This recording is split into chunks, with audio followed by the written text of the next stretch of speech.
Hello, we're going to dive a little deeper into the second law of energy conversion today. We are covering the energy conversion section where we're dealing with energy converting from one form to another and the laws of nature that we have to abide by in order to make that conversion. And whereas the first law talked about energy in's got to equal energy out, we can't create or destroy total energy. This one has to do with the value of energy, if you recall, that when I just summarized it very quickly. That is like, even though you have a pound of gold and a pound of lead, they have different values. Well, if you have 1 kilojoule of work and 1 kilojoule of thermal energy, they have the same energy, but they have different values in most cases. Value from a thermodynamic value, and interesting enough, the thermodynamic value ties with the economic value. Work and electricity will cost you, if you're trying to buy it, will cost you a lot more than natural gas, for instance, to produce heat. So when we say value, it's not just thermodynamic value, but also economic value. Many things have what we call a quality that we arbitrarily assign to them of 1, which is the highest quality. Work, electricity, kinetic energy, and radiation all have a quality value of 1. And then we downgrade anything that has quality value less than these to some lower number than 1. And work, of course, we produce it with a power plant. Electricity, we produce it with a generator. Kinetic energy, a wind turbine. I hadn't talked about this one. Wind turbine, of course, takes the kinetic energy out of the air, or extracts some of it, and not all of it, and extracts the kinetic energy from the wind and uses that kinetic energy to rotate a shaft to turn a generator to produce electricity, which a wind farm does.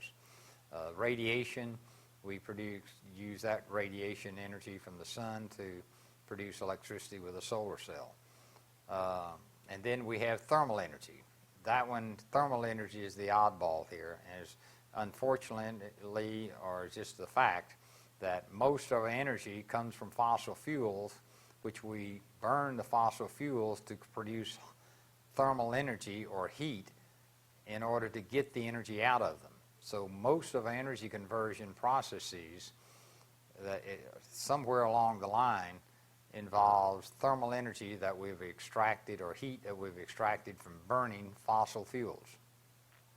And that value of that energy, that thermal energy or heat, varies with the temperature of the object that has that heat or thermal energy. And of course, combustion is what produces the high temperature that has the high thermal energy. Now, and this is a rather complicated slide, but let me just walk through it with you here. And number one, the thing we want to notice is the vertical scale. High up has high quality, and low down on the bottom has 0 quality. So we go from 0 quality energy to high quality energy of 1. And if you've got 3,000 degrees Fahrenheit, you're somewhere in here. The lower the temperature, the lower the quality is. So quality and temperature go together. Here's temperature on the scale on this side and the quality value on that side. But high temperature increases the quality of the thermal energy. And work and electricity, of course, are up here. They're up there with a quality of 1. That's the work and electricity, which is the most valuable and things we have to pay the most for when we want them. The lower temperature, examples of the lower temperature thermal energy that we want and use is cooking. Cooking doesn't have to be at 3,000 degrees Fahrenheit, obviously. We burn everything. but cooking is not so high temperature. Hot water for our showers is only around 30, 40 degrees centigrade and 100, 110 degrees Fahrenheit. Space heating is very low, relatively speaking. So you're talking about a house that's maintained at 22 degrees centigrade or 72 degrees Fahrenheit, and when the outside temperature is maybe 0 degrees centigrade or 32 degrees Fahrenheit. So that is low quality energy, which is good if that's what we need, because it's cheaper and easier to get. The lower the quality is of the energy, of the thermal energy in this case, the cheaper it is and the easier it is to get and convert and produce. At ambient temperature, you have 0 quality. Now, here's one thing we have to understand. There's a lot of energy in the ambient air. The molecules in the air are bouncing around with thermal energy at ambient temperature. So there's a lot of energy there, a lot of energy, but it has no value, has no value. I'll give you a quick story of a wallboard, sheetrock we call it here in the U.S. Sheetrock manufacturer came to me one time and wanted to help him or take a project to build wallboard that is just what makes up the inside wall of houses, and put something in the wallboard that would take the energy out of the ambient air and produce electricity to drive the house. And he was convinced this was a great idea. As a matter of fact, when I told him I couldn't do that and it violated all the laws of nature, he actually went to the president of the university. He happened to be the vice president of marketing, and tried to force me to take it, but you can't violate the laws of nature. So there's a lot of energy in the ambient temperature air, but it has no value, has 0 value, 0 quality over here at ambient temperature. They go together. Even though there's a lot of thermal energy there, there's not anything you can do with it. Nothing you can do with it. So you can study this one a little bit. And again, high temperature, high quality up here, low temperature, 0 quality, and decreasing value. You have 0.1, 0.2, 0.3, 0.5. You're going up the scale in energy value as you move on up to a higher and higher temperature. Combustion flames have pretty high temperature and have pretty high quality of the thermal energy in that flame.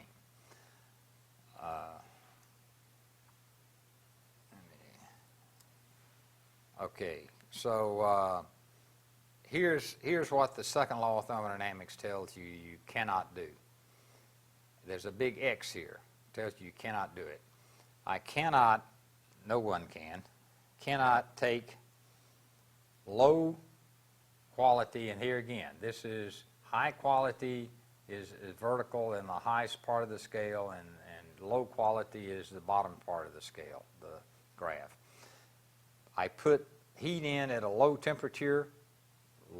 You could even say, well, I'm going to put it in at ambient temperature, and I'm going to convert it 100% on a one-to-one basis to electricity or work. Does not violate the first law of thermodynamics. I put in 1 unit of energy here, and I get out 1 unit of energy there. So I have not created or destroyed energy. But the second law of thermodynamics will not let you do that. Why won't it let you do that? Why does gravity pull down? I don't know. We just observe the laws of nature and don't try to figure out why the universe was made the way it was. But this is one of the reasons the second law is so misunderstood. Is it's one of the very few laws, as a matter of fact, as far as I know, the only one, and that is totally stated as a negative statement. You notice that the first law is energy in's got equal energy out because it can't create or destroy it, a total energy. But this one merely says what we cannot do. Well, when you stop and think about it, there are an infinite number of ways to make a negative statement. I'll give you one of the most obscure ways that you hear connected to the second law a lot, and that is the entropy of the universe cannot decrease. Well, that's a true statement, but it doesn't give me much intuitive understanding of what the second law says you can or cannot do. But you hear many different statements of the second law, all of them negative, and all of them equivalent. You can prove any accurately stated negative statement of the second law from any other. Any negative statement of the second law accurately stated can be proven from any other. And so that's one reason that intuitively it's a little bit hard to grasp. And it certainly is not intuitive that you can't do this. Let me give you a very fundamental example. If I have a hot cup of coffee, if I have a cup of coffee and it's at room temperature, I bring it into the classroom and I sit it down and it's cooled down to where it's ambient temperature, 7 degrees Fahrenheit or 21 degrees centigrade. And I say, I want a hot cup of coffee. Well, there's nothing that says that some process won't cool the ambient air down a little bit and put that thermal energy into the cup and make the cup hot coffee. That would be increasing the quality of the thermal energy in the coffee. But it can't happen. You've never observed that to happen. It'll always cool down. We can go from high quality energy to low quality energy very easily, and as a matter of fact, the universe moves in that direction. But we cannot go from low quality energy and to high quality energy with no other net effect. And notice there's nothing else going on here. 1 unit of energy, low quality thermal energy coming in, and I have high quality electricity or work, 1 unit coming out, nothing else going on. It cannot happen. That's one statement of the second law of thermodynamics. What can we do? Let me get rid of my writing here. What can we do? Well, this is what an auto engine, a diesel